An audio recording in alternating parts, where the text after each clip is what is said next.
Hi, Angelique. Good afternoon. Hi, how are you? I'm doing good. How are you today?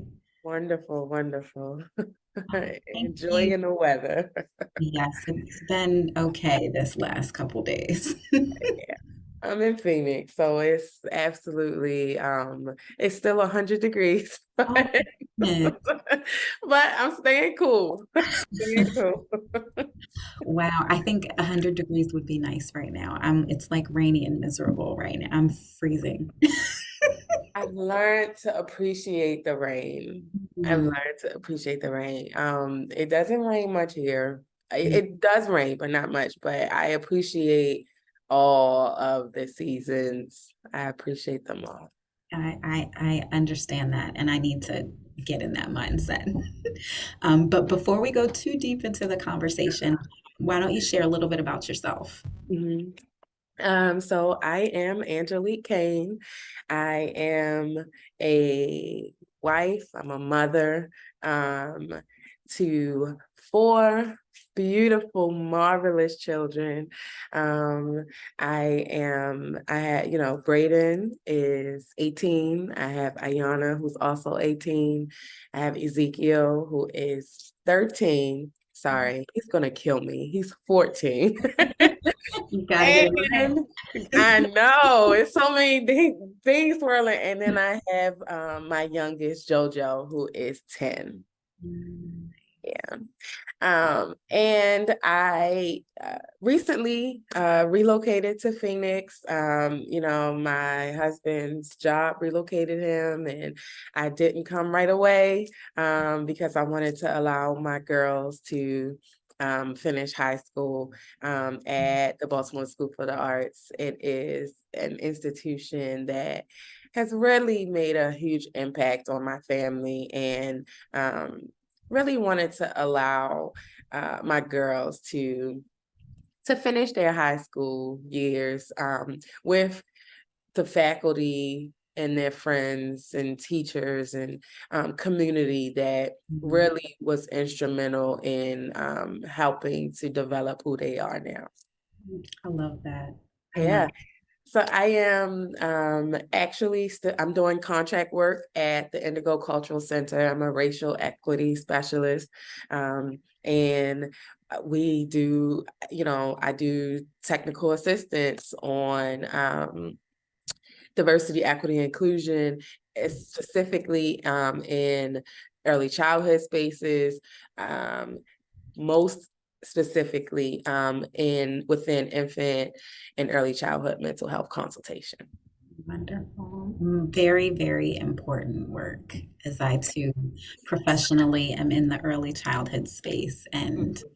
there's a lot of work to be done in that space. So thank you for your contributions. Thank you, thank you. I'm really passionate about early childhood specifically because I feel like it's a proactive it's a very proactive strategy to pour into the babies.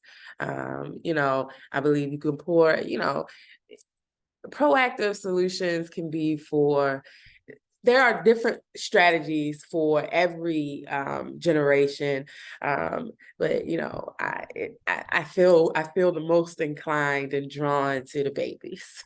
Yeah, yep, yep. I am in agreement with that. So what has been the best thing about being a mama for you? The best thing for me is being able to is the legacy. Mm, It is absolutely a legacy to be able to see yourself, to plant seeds in these humans, right? And then watch them grow. And, and sometimes that's good and sometimes that's bad because you don't always pass the good stuff, right? You don't only pass the good stuff, you pass the bad stuff too, right? And having raising children, it's like putting up a mirror to yourself. mm, Um, and especially because, I became a mom pretty young. I mean, not, I wasn't a teenage mom, but I was like literally 20 when I had my oldest. And um, it's a mirror, right? And I am still growing with them. I don't have all the answers. I do a lot of stuff wrong, but I do a lot of stuff right, right? And I think I take it one day at a time. Um, I've learned so much about myself. Um, and the biggest thing for me is like realizing that I can't be the same. Like I am always going to be me. I'm the same Angelique, right? But each one of them requires something different. And that once I realized that, I think it changed the game for me. And I've really started to see my children flourish because I'm not a blanket mom. Like, they require different rewards and reinforcements. I don't want to call them punishments, right? But each one of them, their personalities are different. They're motivated differently. Yeah. So their rewards and reinforcements had to be different. And I think understanding that really was a game changer for me, especially when I do work in equity, right? Like that's what equity is. Yep. And it forced me to, practice what I preach. Yeah. Thank you for sharing that. I think the thing that resonated most with me is the kids being a mirror, right? Like they really force you to look at yourself and understand your strengths and places where you have opportunity to grow. And Mhm. I think that lends itself to being able to provide your kids what they need as Mhm. individuals. So, Mhm. yeah. Mhm. Mhm. Yep. Mhm. Yeah. And on the flip side of that coin, what Uh-huh. has been the most challenging or difficult thing about being a mama? Um, not knowing, not knowing how to do it, right? Mm, I there's no think manual. there's no manual. And there are women that I look up to. Obviously, I look up to my mom, my grandmother. I have aunts. Um, cousins, mentors. There's a group of people that I had a support system and a community that I could lean on. But it's so unique. There's so many nuances. And like the challenge was just not knowing what to do. And if I had to pinpoint it, it was really being responsible for, so my oldest is like my experiment child. Like I tell her all the time, girl, I didn't know what I was doing with you. First pancake. I had no clue what I was doing with you. I grew up with her, Yeah. um, and it was scary, like the most challenging part. And even now, like, and I can't say like I've arrived, because at every phase of motherhood I'm still learning. There's still something new. Like she's still that experiment baby, right? I am learning how to parent adult children, right? Like, I mean, she's a young adult, right? She just turned 18. She's away at college. Um, but it is definitely the challenge is the flexibility. Um, and if I'm being honest, right? Understanding, like, as I started to grow personally and then professionally, and learning different ways, right? Because there was no manual. But then when I started to learn about different approaches and different ways to see things, it's like, oh, well, I did that wrong with my oldest children, right? My two girls, oh, it's too late for me to do that. But I can do, okay, like, it's some more pulling up the rear. I Yeah. can adapt. Yeah. And if I'm being 100% honest, the biggest thing for me, like growing up, like, I'm Black. I love being Black and I love my Black family, right? Some of the things that I am introducing into my family as parenting strategies do not align with how I was raised and how my family think, Yep. I should be raising my children. Um, and there's a lot of cultural implications there. And that is challenging because by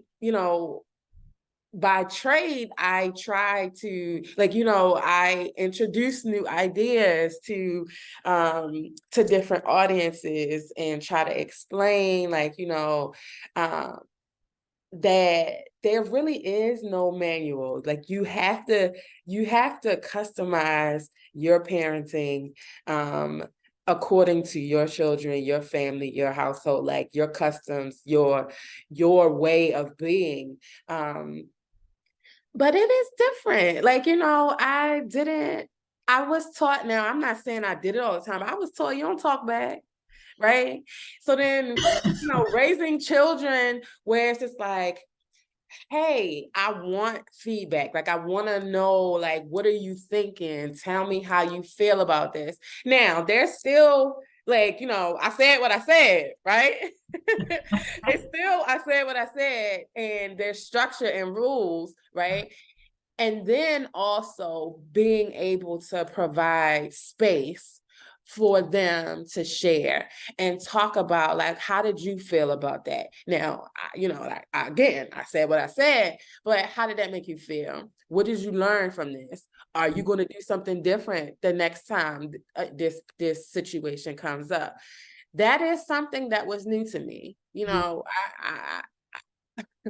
As an adult, I think my outspokenness is celebrated, but as a child, girl, a sassy Black teenager, getting popped in the mouth because I don't know when to shut up, and like those types of things. Like, that's been challenging. And then having women that I look up to kind of look at me, especially when I was a younger mom, it's like, that's no, don't let your children run over you. It's like, no, they're not. I'm not letting them run over me, right?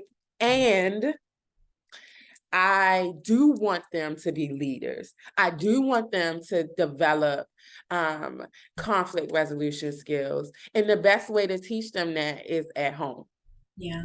Oh, God, I so appreciate all of what you just said because it is definitely my similar to what I have been experiencing, even like the parenting differences between me and my husband, Mhm, right? mhm, mhm, How mhm. he thinks I should show up as a Black mother versus Uh-huh. how I want to show up as a Black mother.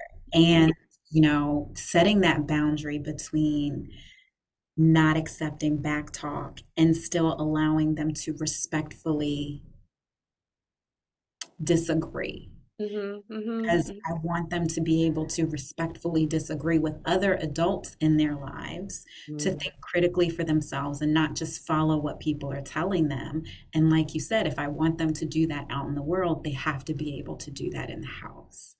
And, Um, I think one of the things that really affirmed the way uh, affirmed me in that decision to allow them to share feedback, to welcome feedback from them, was, again, like I said, uh, in the beginning, I did get a lot of criticism from my family, and how I'm being whitewashed by academia, and all the things, right? And then as my children started to get older, and then specifically as they became leaders in high school and started to advocate for themselves and advocate for their classmates and different things, and were able to have tangible things that they worked on, that they advocated for, to see certain policy changes, to see certain things, like, it was in those moments where I could circle back, because I still think, like, I try to use it as a teachable moment when I'm talking to, like, these same people in my family who were like, you whitewash, you just letting your kids run over you and all this stuff. And it's just like, oh, when they would share, like, oh, I'm so proud of the girls because, they are in this position, or they've done this, or they've done that, or their public speaking ability and so forth. And it's just like, yeah, because remember those conversations? And then we like, they shouldn't, be talking back, or they shouldn't do this. And it's just like, well, now they know how to respectfully advocate for themselves. They understand, they know how to apologize. They know how to acknowledge, like, I don't like this one particular thing. I want to work towards changing it. And then when they have, even if they don't get the result that they want, when they do have any kind of action, being able to celebrate that win gracefully. Thank the people, like, you these are all skills that they developed during that process. And I it is rewarding to see, especially now that my older two are in college now, and to see, like, the things that they're doing, like to hear them talk about how they were able to defend a position that wasn't popular in class, or that makes me feel good. So it's just like, while it was challenging, I can, hindsight is 2020, right? I can look back and say, I'm so glad I did that. Yes. I And I think see it in my boys too. Like, I see it, and it's easier for me to point to my girls because they are, like, they've held leadership positions and so forth. mhm, But with my sons, I see it also. Like, even with their personalities, my oldest son, Ezekiel, he's very calm. He is cool as a fan, honey. Cool as a fan. But he's very sure about himself. He's very sure about what he believes, what he thinks, and is open to listen. And my youngest son is the same way. And I see it the way that they advocate for themselves or their friends in classroom settings, just, or at the playground, or at church, or at Thanksgiving dinner, right, with their cousins, or even being able to defend against, like, to hold boundaries. mm, And it's because I've given them the space to share that feedback, which is, culturally not what we're taught to do. yes. Amen. And frankly, I could probably talk about this specific topic with you for another few but I want to circle it back to you. And how do you, I mean, you got four kids, you have a thriving career, busy is probably an understatement. How do you care for and love on yourself? you know, um, I every day I try to, like, when I get up, I have my Bible at. I read my scripture today. I also got co-star. I will read my horoscope. Like, I will, some days I need to just listen to music. Some days I need to watch the sunrise. Sometimes I need to watch the sunset. Sometimes I need to go for a ride. Sometimes I need to enjoy the birds that's sitting on the ledge, right? I am trying to be present, right? And there's always something to do. There's dinner to be made, homework to check. I still, I might have an interview. I might have, I got to go to work. I got a presentation. I got to do this. I got to do that. But I have to prioritize myself. I cannot pour from an empty cup. I can't pour from an empty cup. And I didn't even talk about, there's so many layers to just like, being the woman of the house, right? Like, there's so many different layers to that. And it starts with me recognizing, number one, like, don't ignore when I'm tired. I Mm, used to ignore when I'm tired. I would say, I'm tired, but I need to cook dinner, mm, right? Laundry needs to be done. I learned the beauty of, number one, right? There's daddy's in the house too, right? Number one. Number two, I'm gonna teach y'all how to make some noodles. I'm gonna always keep lunch meat and bread. yes. We got some chips. Like, I have no problem. I taught them how to use the can opener. I have no problem saying, you know what, today is a hot dogs and beans day because I'm tired. Like recognizing that when I'm tired, I need to rest. Because if I am not the best, if I don't give myself what I need, then I can't support them. Yeah. I Yep. can't do what I want to do. I can't support them. And then I'm walking around yelling and grouchy and, you know, Eat it. Mumbling. yeah, you see the memes talking about the homework is what is 2 plus 2? Like, Yeah. if I'm tired and I haven't had the time and space to rejuvenate myself, then simple tasks that would normally, like, and even things that norm is reasonable to be frustrated with, it's just it's exacerbated. Yeah. Thank you for sharing. And I love that I love that you acknowledge that you need to prioritize yourself first and foremost. And then Mhm. I also love that you like give yourself whatever you think that you need. Like you acknowledge that there's various ways that you get in your self-care. There's various not technologies. There's various tools that work for you and you Mhm. know which one you need and you give that to yourself. So I love that. Yeah, because sometimes I might need to journal. Sometimes I might need to go back and say, you know what? And another part of self-care that I've learned, and this is actually something that I just started, a new practice. I'll go back and read old journal entries. Yeah. Because it's That's like, oh man, I felt so hopeless about this thing, right? Or I was doubting myself about this thing. Or even when I start to just like, just recently I just presented at a conference and I was so excited because I remember when I was just like, oh, I want to present at a conference, and I wrote it down. Like, I had a vision board, I wrote it down. And to see, like, man, like, I like, even going back to just reflect is a part of self-care, because it gives me the little boost that I need to say, okay, this is a strategy that works. Make sure that you do it, and